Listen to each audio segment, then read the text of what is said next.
Vous avez une facture de 20 euros que vous devez payer et sur cette facture, vous bénéficiez de plusieurs réductions sur le prix. Aujourd'hui, j'aimerais bien vous expliquer l'une de ces réductions appelée l'escompte. En général, il y a plusieurs réductions et j'aimerais bien que vous distinguez d'abord entre ces différentes réductions que on peut appliquer dans une facture. Alors, les réductions, il y en a de deux sortes. Il y a des réductions commerciales et il y a des réductions financières. Dans les réductions commerciales, on peut distinguer aussi entre trois types de réductions. Vous avez ce qu'on appelle rabais, remise et au final ristourne. Alors, comment différencier rabais, remise et ristourne? Un rabais est accordé par l'entreprise quand il y a un défaut lié à la marchandise ou à la livraison, par exemple. Et donc, on rabaisse le prix parce que la qualité des marchandises reçues n'était pas conforme à celle commandée. Et la remise est accordée quand les clients achètent en grande quantité ou simplement dans le but de remercier le client pour sa fidélité. On parle en général dans ce cadre des réductions promotionnelles. Et la dernière réduction, ristourne, c'est un peu comme remise, mais c'est une réduction assez particulière. Son but, c'est de remercier les clients et de les fidéliser en leur accordant une réduction à une certaine période bien donnée. Par exemple, à la fin de l'année, l'entreprise peut regarder les clients qui ont contribué le plus au chiffre d'affaires. Alors dans ce cas, l'entreprise peut leur accorder cette ristourne qui va se calculer sur le chiffre d'affaires réalisé par le client. La particularité de cette réduction, c'est qu'elle est périodique. Maintenant, la différence avec l'escompte, c'est que l'escompte est une réduction financière et pas commerciale. Alors, qu'est-ce que ça veut dire commercial, financière? Vous voyez, toutes ces réductions-là qui sont qualifiées de commerciales sont liées à l'acte commercial d'achat-vente. Vous avez le rabais est lié à un défaut de marchandise, donc est lié à une mauvaise qualité d'achat. Au contraire, la remise est liée à une bonne qualité d'achat de la part des clients. Et pareil pour la ristourne, c'est une bonne qualité d'achat de la part des clients sur une période donnée. Donc, on parle dans les trois cas de l'importance ou bien la qualité commerciale de l'acte d'achat. Alors que l'escompte, ça n'a rien à voir avec la qualité d'achat-vente, mais simplement au paiement de la dette de la facture. Et en général, on accorde cet escompte quand le client paye à l'avance sa facture. En finance, le temps, c'est de l'argent. Si vous devez payer par exemple une facture dans les 45 jours de la date de la facture, donc vous avez comme client la possibilité de garder l'argent jusqu'à la fin de cette période-là. Alors cela vous permet par exemple en finance de fructifier cet argent pendant cette période-là jusqu'à la fin de ce délai de paiement et vous allez générer des intérêts sur base de ce délai de paiement. Et donc, pour le vendeur, c'est un avantage aussi de recevoir l'argent à l'avance, on va dire, dans les 8 jours de la date de la facture. Et cela permet au vendeur de disposer de l'argent à l'avance. C'est pour cela que, pour encourager les clients à payer à l'avance, on peut leur accorder, par exemple, 2% d'escompte si le client paye dans les 8 jours, par exemple, au lieu de payer au dernier jour de ce délai de paiement. Donc l'escompte, ça peut être soit un produit financier pour le client dans sa comptabilité ou une charge financière dans la comptabilité du vendeur. Je vais revenir à la comptabilisation de l'escompte. C'est bien le but, on est dans un cours de comptabilité, mais je dois vous expliquer encore une ou deux choses par rapport à cette structure de la facture. Il faut bien saisir cette logique de commencer d'abord à réduire tout ce qui est réduction commerciale et puis par la suite des réductions financières. C'est tout à fait logique parce que le paiement intervient après avoir réglé tous les problèmes d'ordre commercial. Et puis de l'autre côté, sur la facture, ces réductions commerciales sont gagnées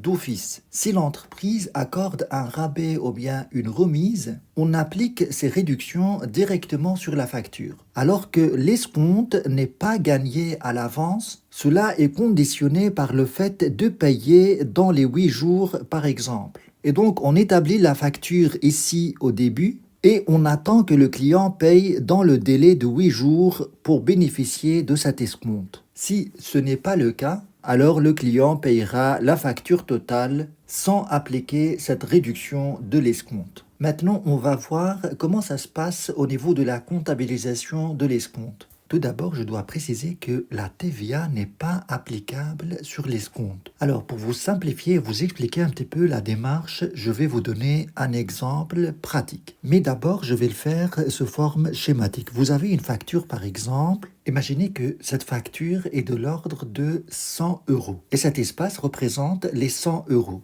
Dans cette facture, vous avez par exemple une remise de 10%, ce qui fait que vous allez réduire 10% de cette somme-là. On va illustrer ça par cette partie-là. Et si vous avez moins 10%, ce qui fait 10 euros. Et donc, cette partie qui reste, ça représente le prix net de la facture. On va supposer que la TVA est de 21% et que l'entreprise accorde un escompte de 2%. Alors maintenant, la question, sur quoi on va appliquer cette TVA de 21%? Est-ce qu'on va l'appliquer sur tout ce prix net ou on va l'appliquer sur le prix hors escompte? Alors pour calculer cette TVA, on doit réduire d'abord l'escompte, 2% appliqué sur le prix qui reste, à savoir 90 euros, égale 1,80 €. Et cela représente cette proportion par exemple. Et maintenant, on va appliquer la TVA sur le prix qui reste, à savoir 100 euros moins 10 euros moins 1,80 €. Ce qui fait 88,2. Et 21% de 88,2 égale 18,52 €. Et l'intérêt de calculer cette TVA sur le prix hors escompte est très intéressant à savoir parce que ça évite la procédure de régularisation au cas où le client se trouverait dans les conditions pour bénéficier de cet escompte. Et là, je vous explique la procédure en Belgique. Peut-être que dans d'autres pays, on procède autrement. Là, en fait, on a calculé les 21% de la TVA sur le prix hors escompte. Et l'avantage d'appliquer la TVA sur ce prix hors escompte consiste dans le fait que dans les deux situations où le client bénéficie de cet escompte de 1,80 € ou ne bénéficie pas de 1,80 €, il n'y aurait pas de régularisation à faire par rapport à la TVA parce que dans les deux cas, la TVA est appliquée sur un prix hors escompte, alors que dans le cas par exemple où on appliquerait la TVA non pas uniquement sur le prix hors escompte, mais en impliquant aussi la réduction de l'escompte, à ce moment-là, si le client bénéficie de cette réduction de l'escompte, alors on devrait rectifier aussi la TVA qui était appliquée sur cette partie-là et la réduire aussi pour le client. J'espère que vous comprenez un petit peu cette procédure. Maintenant, je viens à une question importante par rapport à cette facture. La question est la suivante. Qu'est-ce que vous allez facturer au client? Vous avez une remise de 10%, vous avez une somme de la TVA de 18,52 € et vous avez calculé un escompte de 2%, ce qui donne 1,80 €. Eh bien, la réponse est la suivante. Ici, dans la facture, on a réduit l'escompte uniquement pour avoir la base imposable pour la TVA. Mais puisque cet escompte est conditionné par le paiement au pas dans les 8 jours par le client, on ne va pas la réduire d'avance dans la facture. Donc, ce que vous allez avoir dans la facture, c'est le prix net hors escompte plus cette TVA de 18,52 €. Le client doit payer 90 € plus la TVA de 18,52 €. Et plus tard, si le client règle la facture dans la semaine, il va bénéficier de cette réduction de 1,80 €. Et donc, il ne payerait que cette partie-là de 88,2 plus cette TVA qui est calculée sur le montant même de 88,2. Pour l'acheteur, on va comptabiliser cette opération de la manière suivante. D'abord, on va supposer que la facture est datée au 1er janvier. Et le délai de paiement, c'est 15 jours fin de mois, donc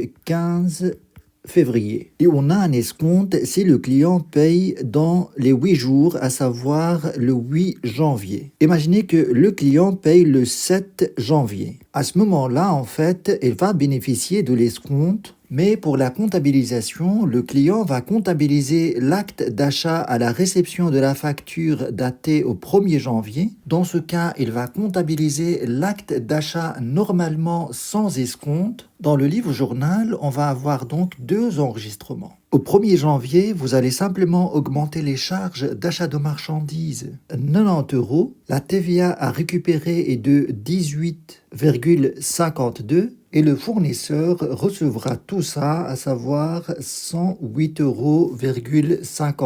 Et puis, au moment de payer, on va enregistrer l'opération suivante. Vous réduisez la dette fournisseur au débit de la même somme, vous créditez la banque de la somme à payer, c'est-à-dire en tenant compte de l'escompte, et vous augmentez les produits au niveau de l'escompte obtenu de 1,80 €. Et la date de cette opération, c'est le 7 janvier. Maintenant, qu'est-ce qui se passe dans la comptabilité du vendeur? Je vais garder la même situation et je vais enregistrer ces opérations dans la comptabilité du fournisseur. Le fournisseur ou bien le vendeur va enregistrer la même chose, deux opérations, l'une au 1er janvier. Et cette opération, il va l'enregistrer de la manière suivante. Au 1er janvier, client A, vente de marchandises, TVA à payer. Les créances clients augmentent de la somme totale de la facture sans tenir compte de l'escompte. La vente de marchandises est un produit pour le vendeur de 90 euros sans tenir compte de l'escompte. Et TVA à payer est calculé aussi hors escompte. Et une fois la facture est payée, le 7 janvier, on appliquera l'escompte dans l'écriture comptable.